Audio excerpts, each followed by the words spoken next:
안녕하세요. 상명대학교 재무금융연구소 모임 MNN입니다. 최근 뜨거운 감자로 떠오르고 있는 ESG 경영 뭐가 뭔지 모르시겠다고요? ESG가 무엇인지 저희처럼 드라마만 봤던 분들을 위해서 준비했습니다. 콘에서 실시한 기업 시민의식 조사 결과에 따르면 회사의 부정적 활동에 대해 알게 되었을 때 소비자의 91%는 그 회사의 제품을 쓰지 않을 것이라고 답했습니다.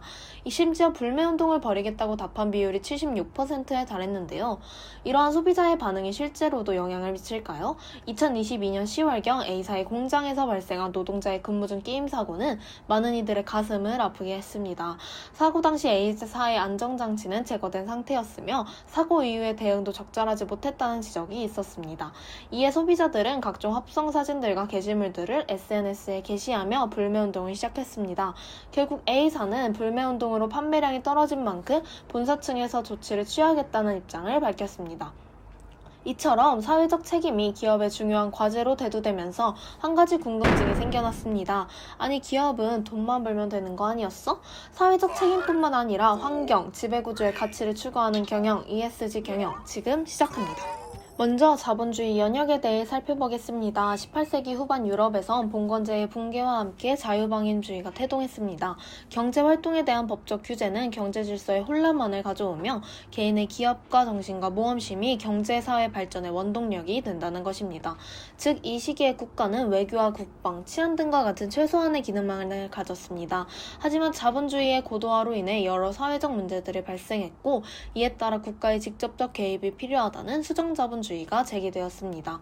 19세기 후반 실정법을 바탕으로 등장한 수정자본주의는 경제를 규범의 영역으로 포함시켜 국가적 규제에 정당성을 부여했습니다. 이는 독일의 바이마르 헌법과 미국의 뉴딜 정책에서 잘 드러납니다. 또한 독일은 20세기 초반 빈부격차 해결을 위해 급부행정을 도입했습니다. 국가가 정책적으로 사회, 경제적 약자에 대한 배려를 시행해야 한다는 것입니다. 이후 많은 국가들이 독일을 따라 복지국가의 정책을 시행했습니다. 그러나 1980년대 복지 정책의 확대가 국가 경쟁력을 떨어뜨린다는 주장이 미국과 영국에서 제기되었습니다. 국가의 경제 질서 개입은 필요하지만 최소화해야 한다는 신자유주의가 탄생한 것입니다. 하지만 1990년대 후반 그리고 2000년도 초반에 발생한 국제적 외환위기와 금융위기는 이러한 신자유주의에 회의감을 주었습니다.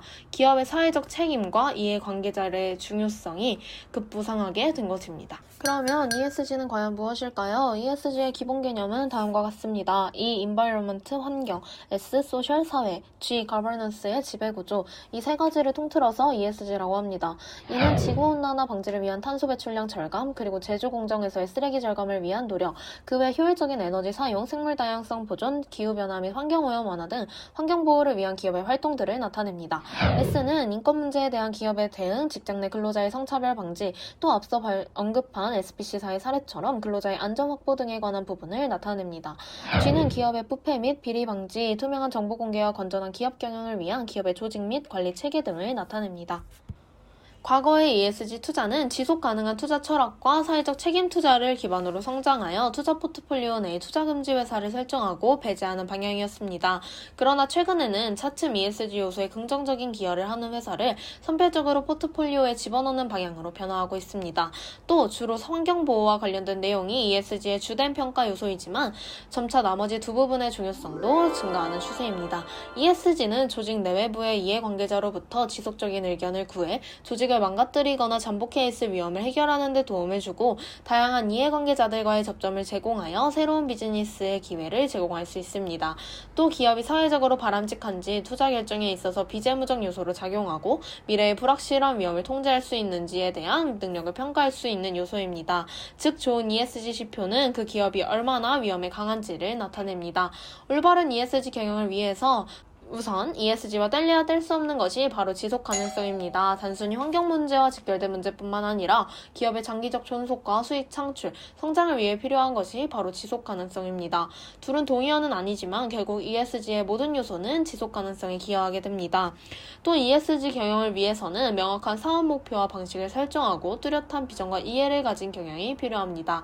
마지막으로 컴플라이언스, 시장에서 기업에 요구하는 법 이상의 책임을 준수하기 위해 기업이 자발적으로 법규를 재고정하고 준수하는 것을 통해 기업의 평판 리스크를 잘 관리하는 것이 중요한 것입니다. 대표적으로 ESG와 관련하여 빼놓을 수 없는 기업이 바로 파타고니아입니다. 지구를 살리는 것을 사업의 목표로 삼는 파타고니아는 얼마 전 모든 지분을 환경단체에 기부하여 큰 화제가 되기도 하였습니다. 그 외에도 여러 재생 소재를 사용하여 폐기물을 줄이자 하고 지속적인 환경보호 캠페인을 진행해오고 있습니다. 다음으로 ESG가 기업 경영에 어떻게 작용하는지 알아보겠습니다. ESG는 경영 판단의 고려 요소로서 기업 이미지 제고에 도움이 됩니다. 특히 여러 분야에 관심이 있는 소비자들이 늘어나 ESG 경영을 통해 좋은 평가를 받는 것이 중요합니다. 두 번째 기능은 투자 판단의 고려 요소로 작용하여 투자자들에게 큰 매력도로 작용한다는 것입니다. 기존의 투자 방법으로는 기업의 재무 정보와 같은 단순 계량적 정보만이 사용되었습니다. 하지만 최근에는 환경, 사회, 지배구조라는 세 가지 비재무적 정보도 중요하다고 여겨져 고려가 되고 있습니다. ESG 경영은 평가 시 비용이 많이 들고 중장기적인 평가 요소들이 많기 때문에 중장기적 투자 방식으로 적합합니다. 세 번째로 ESG 경영은 전략적 투자 방법으로 사용할 수 있어 도움이 됩니다. 네거티브 스크리닝 방법은 사회적, 윤리적이지 않거나 환경 파괴로 이어지는 기업이나 산업을 제외 후 투자하는 방법입니다. 포지티브 스크리닝 방법은 동종 업종 집단과 비교하여 ESG 평가 점수가 종합적으로 높은 기업에 투자하는 방법입니다. 국제규범 심사는 ESG 관련 국제규범을 바탕으로 투자 대상을 선정하는 방법입니다. ESG 통합 방법은 기업의 재무 상태를 나타내는 지표와 ESG 정보를 종합적으로 판단하여 투자를 결정하는 방법입니다. 지속 가능성 테마 투자 방법은 지속 가능성을 테마로 한 펀드에 투자하는 전략적 방법입니다. 임팩트 투자 혹은 사회 투자는 환경과 사회, 지역 사회 등에 미치는 영향이 큰 활동을 하는 기업에 투자하는 방법입니다. 마지막으로 회사 경영에 대한 주주 참여 방법은 투자 대상에 대한 적극적인 관여를 내용으로 하는 투자 전략 방법입니다. 이제 ESG의 마지막 기능인 국가 신용등급의 평가 기준 항목에 대해 알아보겠습니다. 무디스 평가는 ESG 분야별로 5등급 척도로 평가 후 국가 신용등급에 미치는 영향을 종합적으로 고려하여 평가하는 방법입니다. 무디스 ESG 신용영향 점수는 CIS1부터 CIS5까지 구성되어 있고 해당 숫자가 작을수록 긍정적임을 나타냅니다. 한국은 2021년을 기준으로 CIS1에 위치하고 있어 비교적 긍정적임을 알 수 있습니다. 지금까지 ESG의 유래와 정의 그리고 ESG가 어떻게 작용하는지에 대해서 알아보았습니다. 다음 2부에서는 ESG와 유사한 개념인 CSR과 SRI 그리고 CSV가 무엇인지 또 이 세 가지는 ESG와 어떻게 구별되는지 알아보는 시간을 가질 테니 많은 시청 부탁드리겠습니다.